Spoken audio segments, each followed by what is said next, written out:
Hey guys, it's been a while since we started the indoor potato project. A long while. And we last left you with fully sprouted potatoes and a design in place to try growing them indoors. We got all the equipment and we bought all the lumber. It's finally time to pot up those chitted potatoes, grow them for a few weeks, and then get them set up into an indoor raised bed.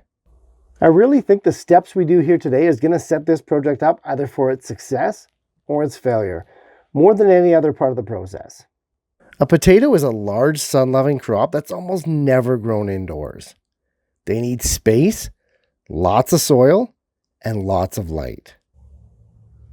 I do think we have a good enough design to pull it off, but we're definitely going to be monitoring the expenses the whole way to see just how much per pound indoor potatoes cost. It's episode 2 and we got a lot to cover. It should be fun though, so let's get into it.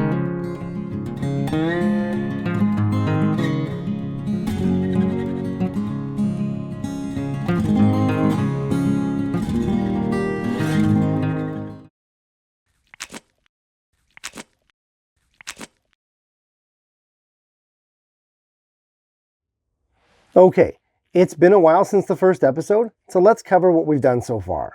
New potato plants are grown from the eyes of existing potatoes. Now, these eyes are actually tiny buds that form all over the surface of mature potatoes. You see, the part of the potato plant that we eat is not a root tuber like most people think. It's actually a modified stem. And so from these eyes, quite on their own, potatoes will over time sprout new potato plants. Upwards of 10 per large potato. Each one is a brand new plant. Part 1 really did cover all the things we need to know about sprouting potatoes, also called chitting. Check it out up here. All right, with our potatoes in full sprout, it's time to pot them up. We could plant them straight into the raised bed, but that's not built yet. But they need to get into soil. So we're going to have to transition them into small pots first. In this case, paper cups. By making these potato starter plants, rather than planting them directly into the bed, it is an extra step. But really, there's no extra cost. Plus, it's going to give us time to build the planter itself and get everything set up. For containers, any small pot is going to do. Like I said, I'm going to be using recycled paper cups. Make sure to poke drainage holes in the bottom though. No plants like to stand in water, and potatoes really don't. Next, I fill the pot with a quality organic potting mix. For the main planter, I'm going to be making my own soil, but for these little pots, store-bought mixes work just fine. Pre-soak the soil from below because top watering these guys with no roots is going to be next to impossible. Planting the pre-started potatoes is easy. I simply slice off each sprout, leaving a bit of the potato on to anchor the plant. Some people will let the exposed cut end dry for a few days and callus over before they plant it up. Honestly, I've done it both ways and I've seen zero difference. Give the plants lots of light, don't overwater, and they'll grow like weeds. Within about 2 weeks, these guys are going to be ready to replant into the main bed. So we better get cracking on the construction. Potatoes are a unique crop in that periodically, as the plants grow, their stems are covered up with more and more soil. It's a process known as hilling. Remember we said that potatoes are actually modified stems. They're not roots.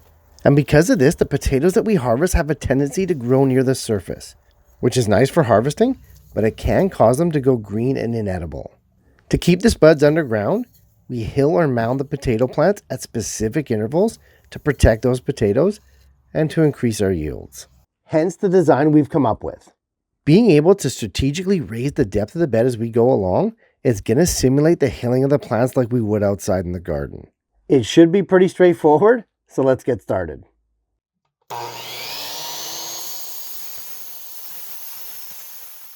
We're basically building a box with 3 sides, no bottom, and a stackable front 4th side.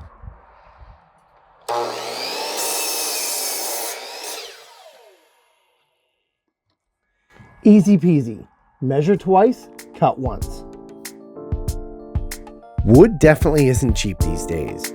So not only do I want to be economical with my dimensions, I also don't want to make any mistakes.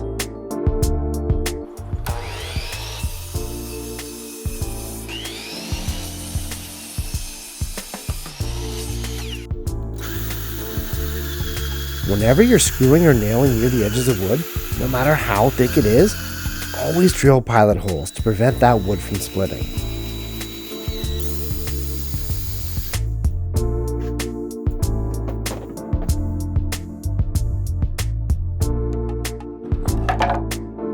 All right, we've run into our first snag. Building this raised bed with a free open bottom and putting it in a drain tray means we won't have any real drainage at all. Outside in the garden, this wouldn't be an issue because the bed would just sit right on the ground and drainage wouldn't be a problem. No doubt about it, for the success of this project, I have to make a permeable bottom and keep the water draining freely. I think the easiest solution is to make a netted bottom that sits off the ground by one layer of the planter. Simple enough. Let's do a few sections of the netting to make sure that soil stays in place. Soil is heavy.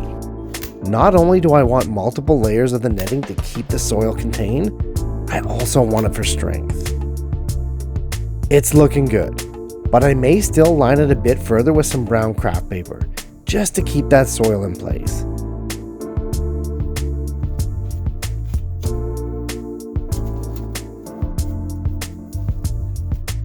Much better, much better. I feel way more comfortable with this setup now.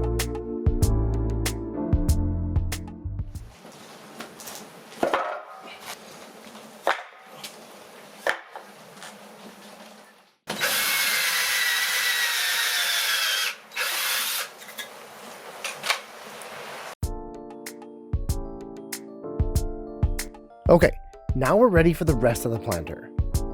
The sides and the back go together really easy, as they should.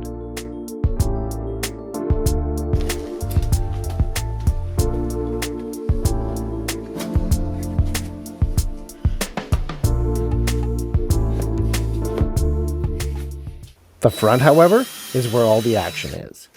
I built the bed to hold a certain amount of soil, a baseline that's always going to be the minimum depth.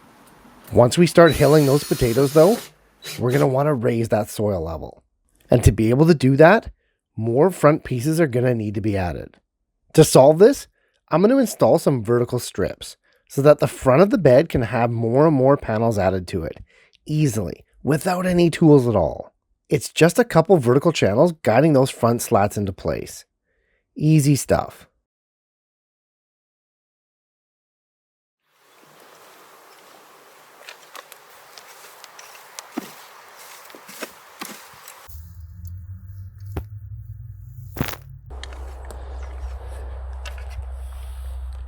For large containers and beds, I always like to make my own soil.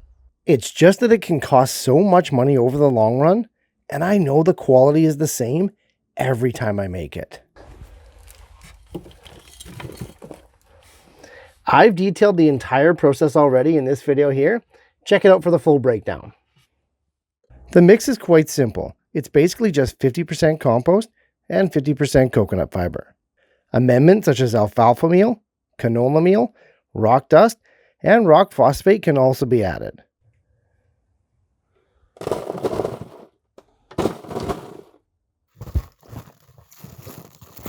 Just mix thoroughly and it's good to go.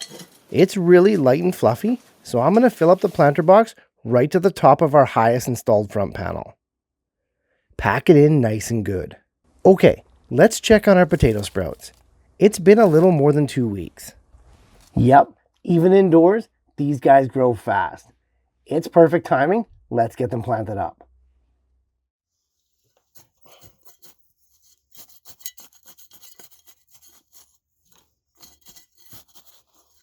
Just like your tomato plants, plant them nice and deep, right up to that top whorl of leaves. It seems like we're smothering them, and for most plants that'd be true, but this is how potatoes grow. And like all nightshades, they'll send out adventitious roots right out of their stems. And in a short while, These well-started potato plants are going to be reaching well above this current layer of soil. Set the lights to 12 hours on, 12 hours off. Keep them moist but not overwatered, and most of our work is done. The next step, the final video in our 3-part indoor potato series, is going to take about 6 to 8 weeks. My job now is going to be maintaining the plants, hilling them, and setting them up for that epic final harvest.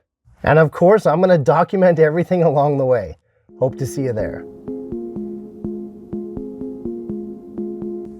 Hey, thanks so much for watching, guys.